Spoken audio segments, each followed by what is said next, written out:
One of the most recognizable household brands out there is, of course, Johnson & Johnson. Right now, they're the 25th largest company in the world, with a market cap of a staggering $387 billion. It appears to associate the name with cancer. Will increase the risk for ovarian cancer. A 2-year-old died last year from ovarian cancer. Multinational Johnson & Johnson has been ordered to pay around 100 million euros to a woman who... baby powder talc for over 3 decades. J&J's talc product causes ovarian cancer.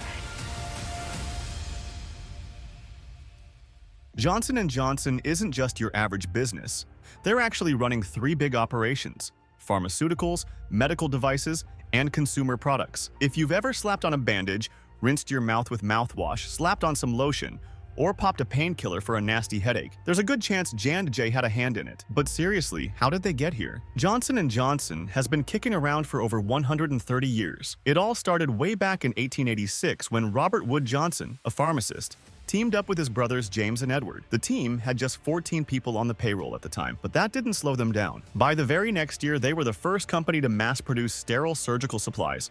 Proper trailblazers. Fast forward to 1888 and they'd already put out a full guide on how to treat wounds, along with complete first aid kits. 2 years in, and they were already changing the game. Then, in 1894, they took things up another level with childbirth kits and launched what would become one of their most legendary products, baby powder. Over the years, they kept driving straight into the health and wellness game, always pushing for something new and better. They've got a lineup that's not just big, but absolutely dominant. We're talking everything from skincare and over-the-counter meds to nicotine patches, shampoos, soaps, and the heavy hitters, pharmaceuticals, and medical devices. But here's the thing. While their baby powder and No More Tears shampoo seem all warm and fuzzy, their narrative tells a different story, and it's far from innocent. So how did a company as innovative, forward-thinking, and seemingly generous as Johnson & Johnson end up with the reputation they have today? It all started with the passing of the founding brothers. Robert was the first to go in 1910, dying of chronic kidney disease. Then, 22 years later, James passed away while returning from vacation on the RMS Majestic. Lastly, Edward died in 1934 from a heart attack. After the last brother passed,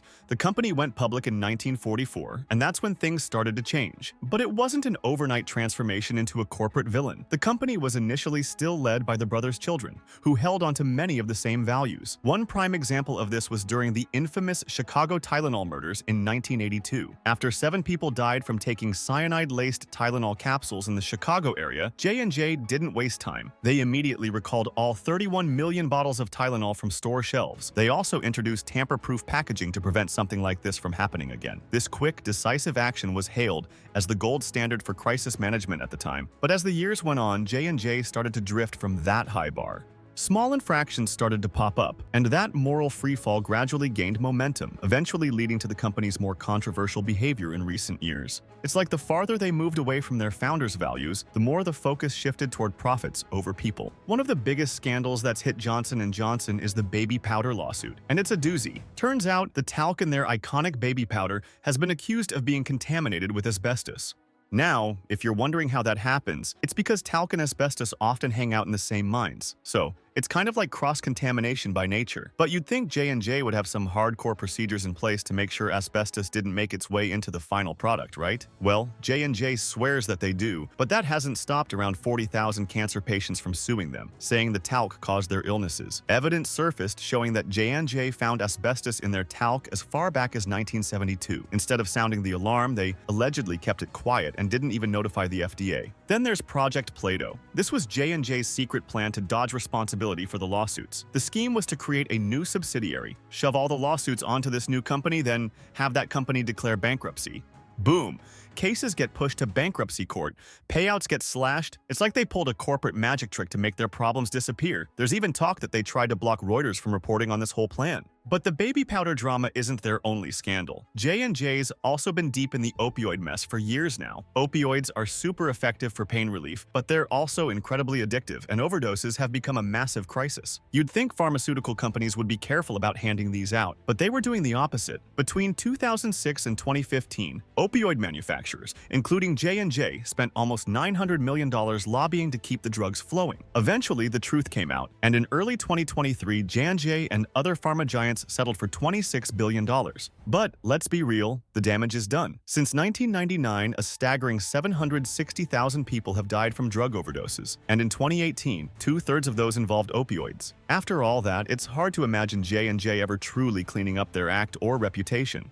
Then came the COVID debacle. Johnson & Johnson's attempt to join the vaccine race was supposed to be a shining moment, a chance to help the world fight a global pandemic. Instead, it turned into yet another mess. For a hot minute, it looked like Johnson & Johnson had hit a home run with their COVID vaccine.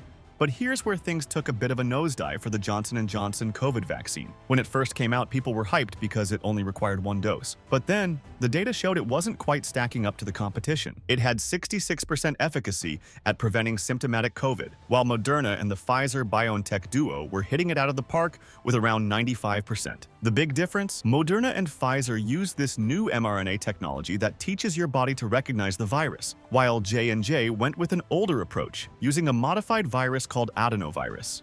Now, anyone in the pharmaceutical game will tell you that even a small difference in efficacy can make a huge impact on what doctors recommend and what patients want. Then came April 2021, and the US regulators hit the brakes on the J&J shot because of concerns about a rare side effect, blood clots, combined with serious bleeding. It's a nightmare to treat, and even though cases were rare, it was a big enough deal that it scared people off. That pause threw everything off. When they did bring it back, distribution problems messed things up even more. And the vaccine's popularity? Well, it never really bounced back. By December 2021, Pfizer had given out a whopping 284 million doses in the US, Moderna was at 186 million, and J&J just 17 million. Most recently, there's been the whole P Diddy controversy, which dragged Johnson & Johnson into the spotlight in the strangest way. P Diddy, aka Sean Combs, the guy who built an empire in music and business, has had a long, flashy career, but it's also been tangled up with some serious issues, including allegations of neglect and violence. For years, though, it seemed like all that stuff got swept under the rug, likely because his huge fortune helped him settle things out of court. But in 2023,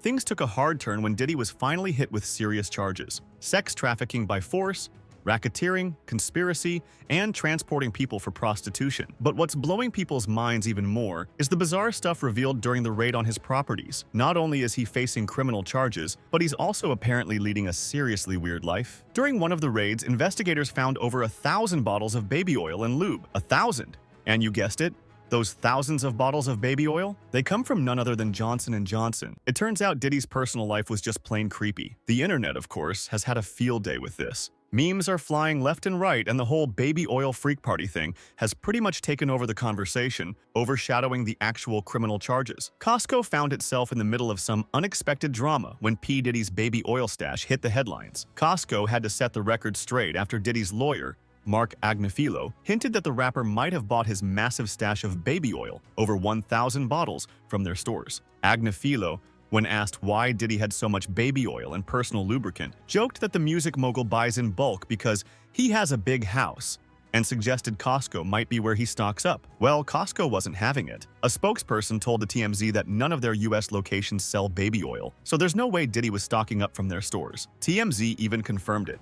Searching the site, they couldn't find a single bottle of baby oil on offer. It's clear everyone's trying to distance themselves from this whole mess. So, if Diddy didn't get his massive baby oil stash from Costco, could he be getting it straight from Johnson & Johnson? Naturally, the internet latched onto the idea, and Johnson & Johnson, as the makers of the baby oil, found themselves getting trolled relentlessly online. People have been roasting J&J for over a week now, wondering if Diddy was secretly J&J's best customer. And the company has been radio silent. Not a single statement so far, no damage control, nothing. We don't know exactly what's going on behind the scenes, but one thing's for sure. Johnson & Johnson seems to be on a bit of a downward spiral. Remember earlier in this video when we mentioned that they're currently the 25th most valuable company in the world? Well, last year they were 23rd. In 2010 they were 11th, and just 5 years before that they were sitting pretty at 8th. It's been a steady decline, especially with all the ongoing controversies weighing them down. That said, don't count them out just yet. J&J is predicting a comeback, aiming to grow operational sales by 5 to 7% through 2027. Plus, they're banking on 1/3 of their sales to come from brand new products by then. Will they turn things around? Only time will tell. For now, we'll just have to sit back and see how it all unfolds. Thanks for tuning in. If you enjoyed this video, don't forget to give it a thumbs up and hit that subscribe button. And make sure you turn on notifications so you don't miss out on any of our future content. Feel free to check out some of the other awesome stuff we've got on the channel. Catch you there!